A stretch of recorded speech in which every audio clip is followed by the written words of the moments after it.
Well, I don't know if you could tell, but that was a top. Coming up next, we're going to talk about a couple things you can do so you stop topping your driver.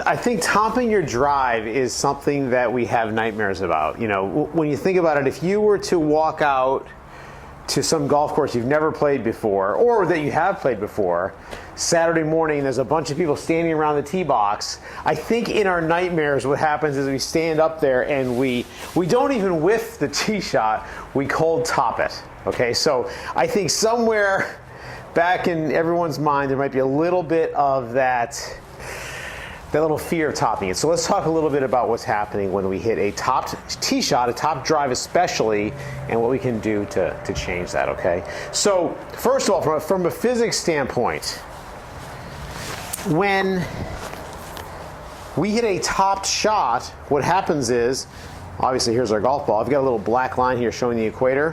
What's happening is that club is going to be striking the ball probably above the equator. The bottom of the club is probably way up here instead of making contact with the ball right in here this way.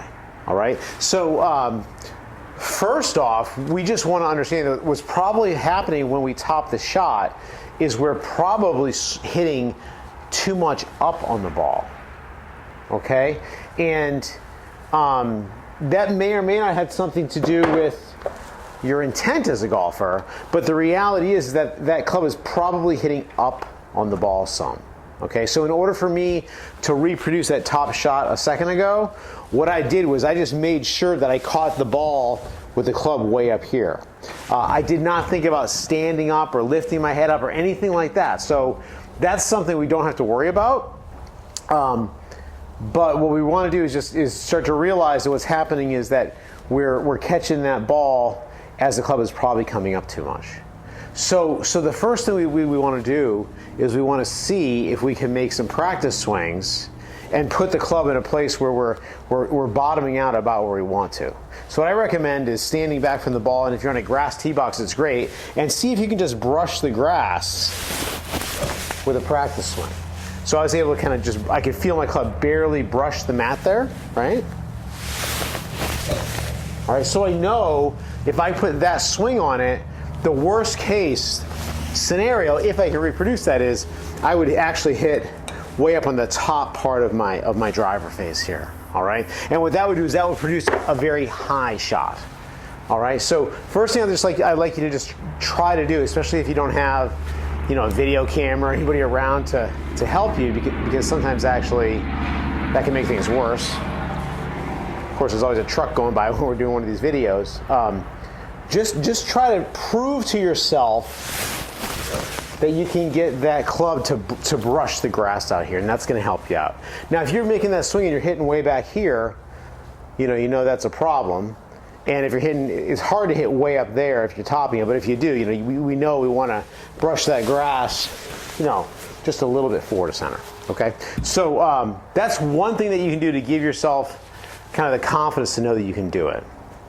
There's something else that goes on here with a lot of people, though, and what that is when we get, a little tense or anxious or panicked, afraid, or whatever you want to call it. What happens is we start to control the club. We try to over-control it. Instead of letting this thing swing with centripetal force around us and just let the momentum of the club kind of work for us, we get working with our hands a lot. And watch what happens as I get these hands working. See that club head starts passing my hands, and it's going to want to come up.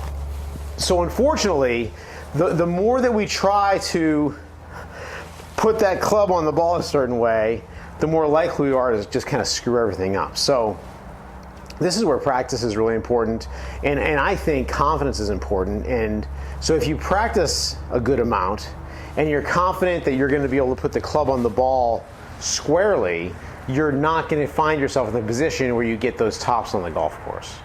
And I wish I could give you a better answer than you have to practice some, and as you practice, you build more skill.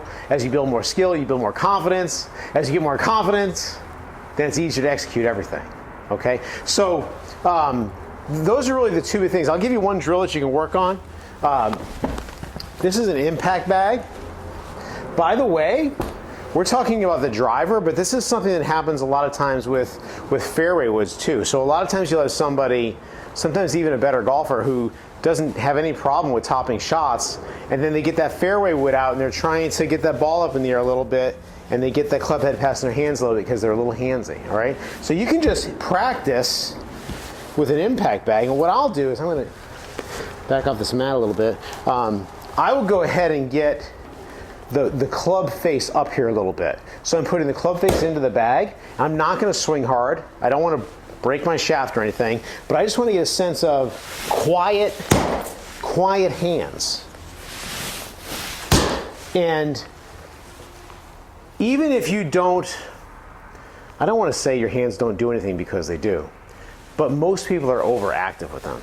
So if you can quiet your hands some and just let them kind of go, you're going to have a lot of club head speed. So just because the club head is so far from us, as we move through, so right now my club head is moving a lot faster than my shoulders because of leverage. All right. If I get active with my hand, okay, I may feel like I'm able to get the club head going faster, right? But what's going to happen is, one, at some point I am going to actually slow down because I'll be accelerating back here. But two, that club head is going to come up, and I'm going to hit, risk hitting some tops. All right. So one good drill is the impact bag. This is a nice thing to have. I would recommend whenever you go practice, bring one of these things with you. They're like $25 on Amazon. Okay. And then you want to just, again, get back to that practice. Brush the grass. Brush the grass. And then we're going to hit one.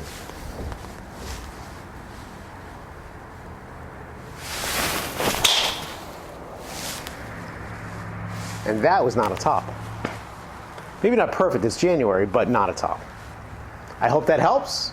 We'll see you next time.